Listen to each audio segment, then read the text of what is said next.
Вы смотрите актуальное интервью в студии Петр Васильев. Здравствуйте. 24 мая в России отмечается День славянской письменности и культуры.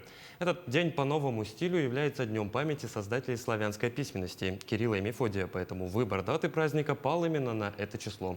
Какова программа празднования в этом году, нам расскажет гостья студии Валерия Кадырова, методист отдела социокультурных взаимодействий Национального художественного музея Якутии.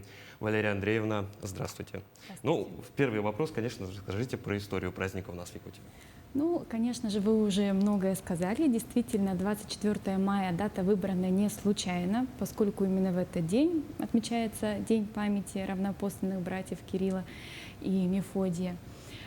Но, что интересно, этот праздник в России и на территории Якутии один из немногих, который имеет статус государственного и к тому же церковного.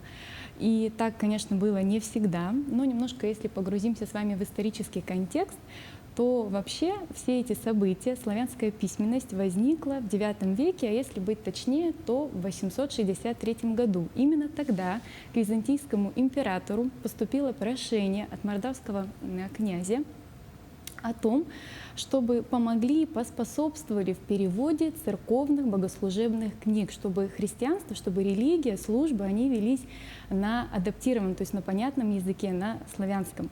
И с этой миссией, важной, значимой миссией, византийский император отправил, конечно, как вы уже могли понять, братьев Кирилла и Мефодия. И как раз-таки вот их заслуга в этом и заключается, что сейчас в наши дни мы имеем современную письменность. Но если, опять же, мы говорим про традицию отмечать праздник, то самым первым этот праздник отметило такое государство, как Болгария в 1803 году.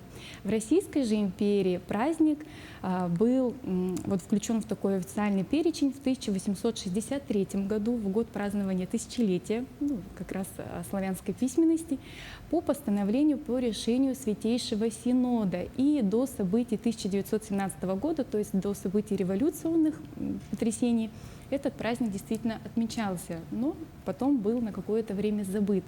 И только в 1985 году вновь возник интерес к этому празднику, стала такая, скажем, идея возрождения. И первые такие праздничные события были проведены в городе Мурманске, и только с 1991 года действительно статус приобрел такой официальное подтверждение, государственное значение. И вот с того момента мы его и отмечаем. Ну, собственно, это если так немножко кратко об истории праздника. Да, мы углубились в историю немножко. А вот что касается дней сегодняшних, не утратил ли праздник актуальности? Я думаю, что нет, не утратил, поскольку действительно то, что мы привыкли видеть в нашей классической русской литературе, знаменитые имена Александра Сергеевича Пушкина, Льва Толстого, ведь все эти произведения, они не были бы возможны, если бы тогда, 1000 лет назад, более тысячи лет назад, не была проделана такая большая работа. Вот как раз-таки равноапостольными братьями Кириллом и Мефодием. А какую программу у нас подготовили учреждения культуры к празднику? Ой, она действительно сегодня очень обширная. И главным событием вообще этого дня, 24 мая, станет церемония награждения премии главы Республики Саха-Якутия в области сохранения, изучения и развития родных языков имени как раз-таки Кирилла и Мефодия. Это событие состоится сегодня в 6 часов вечера в здании Государственного академического русского драматического театра имени Александра Сергеевича Пушкина. И что интересно, вообще вот эта премия, она была учреждена в нашей Якутии в 2004 году и с того момента стала ежегодной. И награждаются ею, как правило, например, это могут быть ученые, преподаватели русского языка и литературы, это могут быть деятели искусства и культуры, либо же, например, работники средств массовой информации. Конечно, это такое яркое, важное событие в культурной жизни региона. Но помимо этого, те, кто придут сегодня на это мероприятие, смогут насладиться и выставкой, подготовленной Национальной библиотекой Республики Саха-Якутия. Это редкая возможность увидеть предметы, то есть книги, издания очень старинные и раритетные. То есть не каждый день такая есть возможность. Также поздравит и симфонический хор филармонии Якутии. Также с праздничной такой поздравительной речью выступит представитель Якутской и Ленской епархии Русской Православной Церкви. А таким завершающим, красивым и ярким аккордом станет спектакль спектакль «Барышня-крестьянка» по мотивам одноименного произведения Александра Сергеевича Пушкина. И что интересно, конечно, этот спектакль, те, кто уже имел его возможность видеть, зарекомендовал себя как такая яркая, живая постановка. Но там есть даже такой эпизод, где Алексей, главный герой, возлюбленный Лизы, которая выдает себя за безграмотную дочку кузнеца, он учит ее читать, учит ее как раз-таки произносить и читать буквы А, звуки, веди, глаголь. То есть это как раз еще раз тематически раскрывает историю праздника. То есть, ну, у нас сейчас они, конечно, видоизменились, эти буквы в нашей привычной азбуке. Ну, а мы вот предлагаю подробнее остановиться на том, какую программу подготовил именно Национальный художественный музей. Так, ну Национальный художественный музей, конечно же, не остался в стороне. И у нас сегодня состоялось уже творческое занятие по программе «Калейдоскоп». Эта программа, она как раз-таки всегда актуализирует календарные праздники, которые проходят в течение года, ну, в том числе и День славянской письменности и культуры. Что еще интересно, сегодня в 6 часов вечера у нас в главном здании музея по адресу Кирова 9 состоится концерт. Будут у нас играть участники Высшей школы музыки и будут представлены камерные произведения Сергея Рахманинова, Дмитрия Шостаковича и Сергея Прокофьева.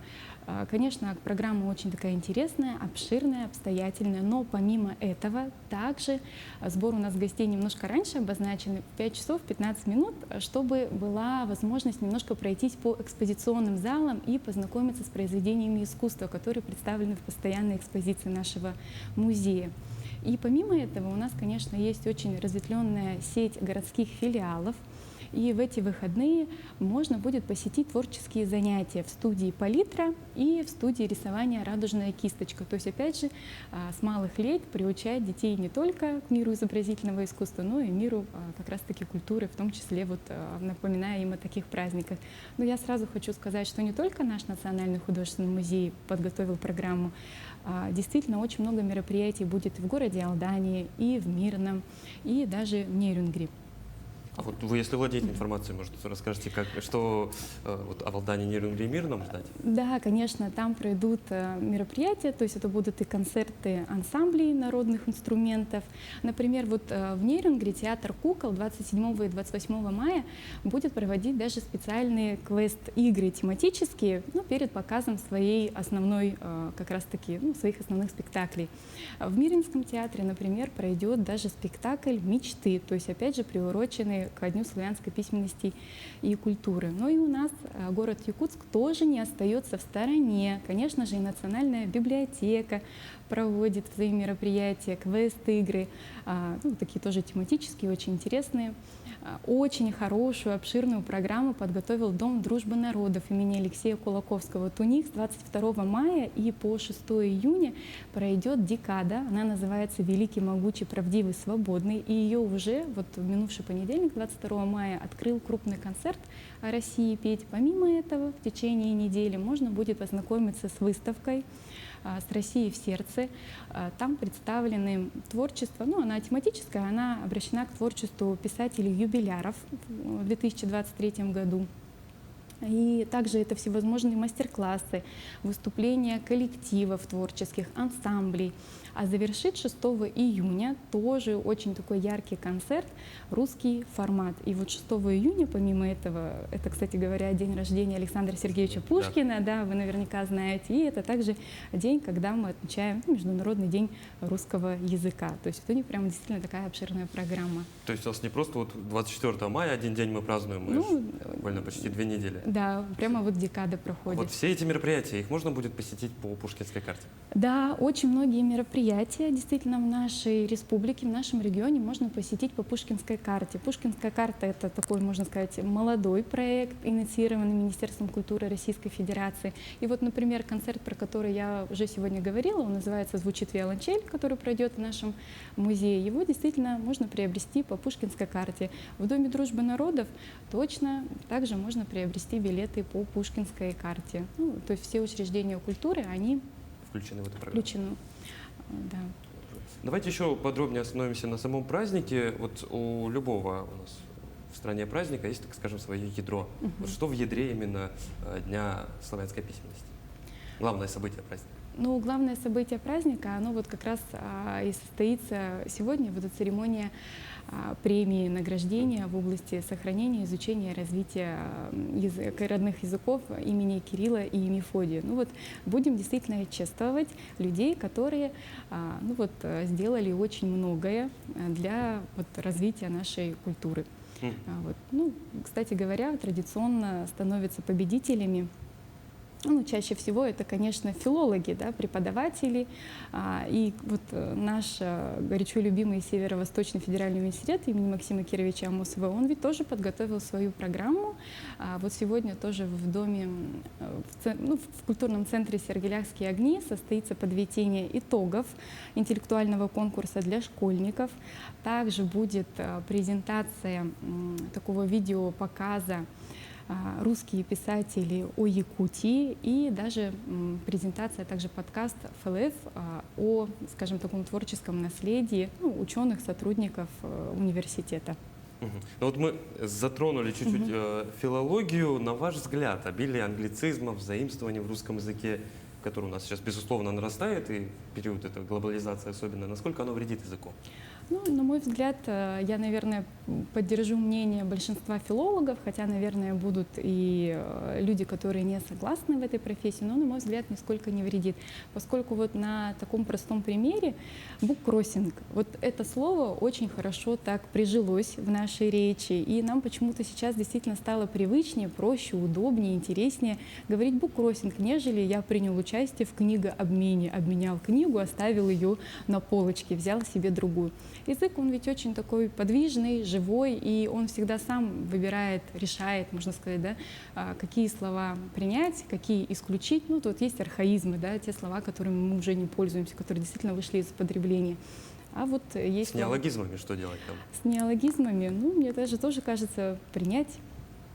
Потому что неологизмов нам очень подарил много и 20 век, и тогда это были неологизмы, а сейчас уже вот действительно как вещь такая привычная. Устоявшаяся между всеми. Валерия Андреевна, спасибо за столь интересную беседу. А я напомню, это была программа «Актуальное интервью». До скорых встреч.